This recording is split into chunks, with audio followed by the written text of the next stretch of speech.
as Jake, the host of the popular radio show Bright Sun Broadcasts, ventured into the abandoned Disneyland. His curiosity burned bright with the promise of an intriguing story waiting to be uncovered. Armed with his small box camera and notepad, he braved the eerie silence of the forsaken theme park, his senses keenly attuned to the mysteries that lay hidden within its crumbling walls. With each step, Jake took careful notes, documenting the decay and desolation that surrounded him. He was acutely aware of the stories of missing people that had plagued the abandoned Disneyland, but his determination to uncover the truth outweighed any sense of fear. As he explored the desolate landscape, Jake found himself drawn deeper into the heart of the theme park, his footsteps echoing through the empty streets.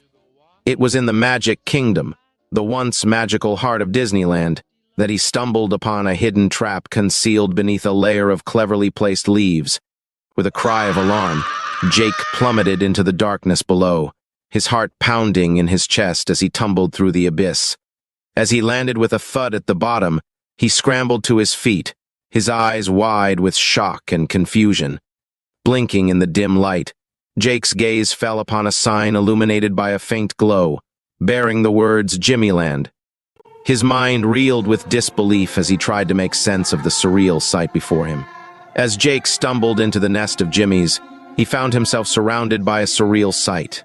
The small fabric characters, once humans now transformed into cursed living cartoons by the twisted magic of Walt Disney, worked tirelessly under the watchful eye of their malevolent master. Observing the Jimmies as they constructed fabric for Walt Disney, Jake couldn't shake the sense of unease that gnawed at his senses. It was then that one of the Jimmies approached him, holding out a handful of black fabric and uttering the word hand. Confusion clouded Jake's mind as he tentatively reached out his hand, unsure of what to expect. The Jimmy then uttered another word, Coleslaw, and gestured towards the fabric, implying that Jake should eat it. A wave of revulsion washed over him as he recoiled in horror, refusing the grotesque offering. Enraged by Jake's refusal, the Jimmy's demeanor shifted, their tiny faces contorted with anger and malice.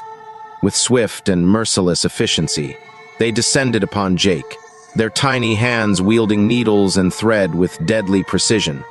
In a frenzy of activity, the Jimmies began to sew the fabric into Jake's skin, their movements relentless and merciless. With each stitch, Jake's screams echoed through the air, drowned out by the malevolent laughter of Walt Disney himself. As the fabric enveloped him, Jake felt himself being consumed by darkness, his very essence melding with the cursed material. And in a moment of agonizing transformation, he melted into the fabric, his form twisting and contorting until he emerged as one of the Jimmies, his humanity lost to the darkness that now consumed him. Walt Disney, his eyes gleaming with madness and power, approached Jake with a cruel smirk, taunting him with words of triumph. For Jake, the nightmare had only just begun, as he found himself trapped in a twisted realm of darkness and despair, forever bound to serve the whims of his malevolent master.